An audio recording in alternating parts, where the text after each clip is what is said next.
حضرت بابا فریدالدین مسعود گنج شکر بابا صاحب رحمتullah علیہ فرماتے ہیں کہ ایک نیک نوجوان تھا، دن کو روزہ رکھتا، رات کو نماز پڑھتا، پر اللہ سے ڈرتا پھر بھی بہت ہی زیادہ تھا، بڑا ہی ڈرتا تھا۔ موت کا وقت آیا تو ماں ہی تھی بس اس کی، تو ماں سے کہنے لگا اماں تو میری ماں ہے، میرے ساتھ 3 وعدے تو کر۔ اس نے کہا پتر تو بتا، آخری ہج کی لے رہا ہے اور اس غریبنی ماں سے تو وعدہ لے رہا ہے، بتا کیا وعدہ۔ عرض کرنے لگا اماں جب میں مر جاؤں نا تو میرے گلے میں رسی ڈال کے تو مجھے گھمانا گھر کے صحن میں، اور لوگوں کو کہنا جو رب کی نافرمانی کرے اس کا یہی حال ہوتا ہے۔ یہ اعلان کرنا جو اللہ کے نافرمان ہوں ان کا یہی اشر کیا جانا چاہیے۔ اور اماں پھر دوسرا وعدہ کر، میرا رات کو جنازہ اٹھایا جائے، میں نہیں چاہتا کہ کسی کے منہ سے یہ لفظ نکل جائیں کہ وہ دیکھو اللہ کا نافرمان جا رہا ہے، رات کو میرا جنازہ اٹھانا۔ اور اماں تیسرا میرے ساتھ وعدہ کر کہ لوگ مجھے دفن کر کے آ جائیں گے تو میری قبر پہ چلی جائے گی۔ عمل میرے پاس کوئی نہیں، پر مجھے لگتا ہے ماں کے قدموں کی برکت سے عرش کا مالک بھی رحم فرمائے گا، اماں تو وعدہ کر۔ بابا صاحب رحمتullah علیہ فرمانے لگے کہ ماں بوڑھی ماں نے وعدہ کر لیا۔ کہا بیٹے ٹھیک ہے، اگر تیری یہی ضد ہے تو میں تیار ہوں۔ پھر اس نے کلمہ شہادت پڑھا، اس نوجوان کی روح پرواز کر گئی۔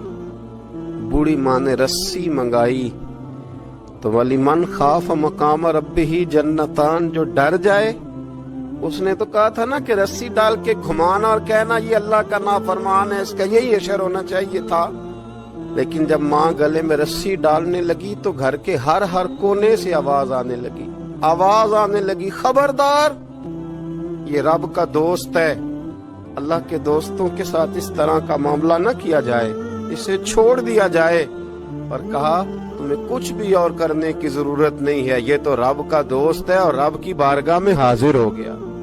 کوئی بندہ کہے گا کہ یہ تو ایک بابا فرید کا سنایا ہوا واقعہ ہے، سنیے، بخاری میں حدیث ہے، نبی پاک صلی اللہ علیہ وسلم نے فرمایا، حضرت ابو ہریرہ رضی اللہ تعالیٰ عنہ راوی ہیں، حضور فرماتے ایک شخص مرنے لگا تو اپنے بچوں سے کہنے لگا کہ میں جب مر جاؤں تو مجھے جلا دینا، اور پھر میرے جلے ہوئے وجود کو پیس دینا، پھر مجھے ہوا میں اڑا دینا۔